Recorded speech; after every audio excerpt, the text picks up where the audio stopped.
دیکھیں ایران کے اس وقت جو حالات ہیں، اس وقت جو ایران پر اسرائیل نے حملہ کیا ہے، ایران نے ساری زندگی جب سے ہم پیدا ہوئے ہیں اس سے بھی پہلے ایران کیا کرتا رہا ہے؟ ایران مسلمانوں کو آپس میں لڑاتا رہا ہے. جتنے اس پٹی میں ملک ہیں، عراق ہو، شام ہو، لبنان ہو، اردن ہو، سعودی عرب ہو، یمن ہو، ان سب کے اندر آپس میں لڑوایا گیا.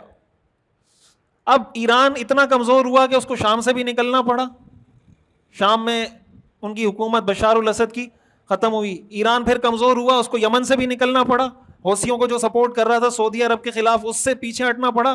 لبنان میں جا کے جو ان کے حزب اللہ کے لوگ تھے اس کو ٹارگٹ کیا گیا، وہ ان کو صفایا کر دیا.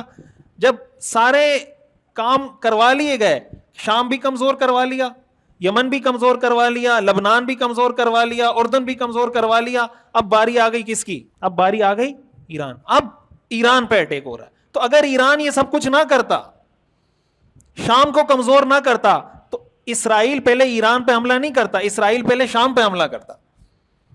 اسرائیل پہلے ایران پہ حملہ نہیں کرتا، اسرائیل پہلے لبنان پہ حملہ کرتا. اسرائیل پہلے ایران نہیں آتا، اسرائیل پہلے عراق آتا. یہ اس کے رستے میں پڑتے ہیں سارے. یہ ایسے ڈائریکٹ نہیں آ جاتا کوئی اسرائیل سے بم، یہ انہی رستوں سے گزر کے آتا ہے. لیکن ہوا کیا؟ آپس میں لڑوایا گیا. مسلمان ملک آپس میں لڑے، ایک مسلمان ملک دوسرے مسلمان ملک سے لڑا. نتیجہ کیا ہوا؟ یہ جو اسلام کا تصور ہے نا جہاد کا، کہ بھائی اگر کسی ایک مسلمان ملک پر حملہ ہو تو سارے مسلمانوں پہ جہاد کیا ہو جاتا ہے؟ فرض ہو جاتا ہے. اس فلسفہ کیا ہے؟ اس کا فلسفہ یہی ہے. مثال کے طور پر غزہ پر اسرائیل نے حملہ کیا، ساری دنیا کے مسلمان ملک کھڑے ہو جاتے. آج اسرائیل ایران پہ حملہ نہیں کرتا. آج ایران پہ حملہ ہوا ہے، ساری دنیا کے مسلمان ملک کھڑے ہوں گے، پاکستان بچ جائے گا. اگر ساری دنیا کے مسلمان ملک کھڑے نہیں ہوتے تو اگلا ٹارگٹ کون ہے؟ پاکستان ہے ان کا اگلا ٹارگٹ. ان کا مسئلہ ایران، شام، لبنان، اردن، عراق، سعودیہ سے نہیں ہے. ان کا مسئلہ اسلام کے نام سے ہے بس. اب ایران پاکستان کے اندر اپنی پروکسیز کے ذریعے کتنا فساد مچایا ایران نے. یہاں پر جو کلبھوشن یادو پکڑا گیا تھا، وہ کہاں سے پکڑا؟ وہیں سے آیا تھا نا. جو ابھی بھی جیل میں را کا جو ایجنٹ پکڑا گیا، ایران سے آیا تھا. پاکستان کے اندر جتنے فسادات ہوئے، اب یہ کیا ہے کہ اب ایران پاکستان کے ساتھ، پاکستان ایران کے ساتھ آپس میں لڑ رہے ہیں. ایران عراق کے ساتھ، عراق ایران کے ساتھ وہ آپس میں لڑ رہے ہیں. یہ جب آپس میں اس طرح لڑتے رہیں گے تو فائدہ کس کو ہو رہا ہے؟ کفر کو فائدہ ہو رہا ہے.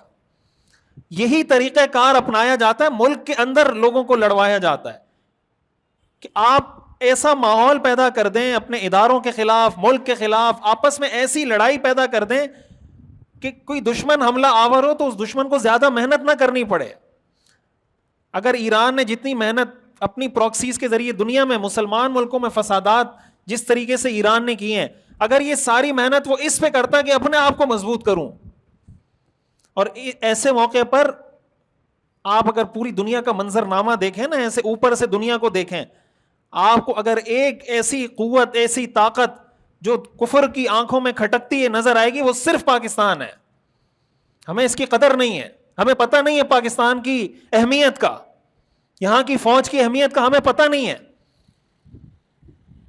انڈیا نے حملہ کیا، ہم سب جانتے ہیں، تو انڈیا کے ساتھ اسرائیل تھا یا نہیں تھا؟ یہاں اسرائیلی ڈرون گرائے، پاکستان نے نہیں گرائے. پوری سپورٹ اسرائیل کی حاصل تھی انڈیا کو.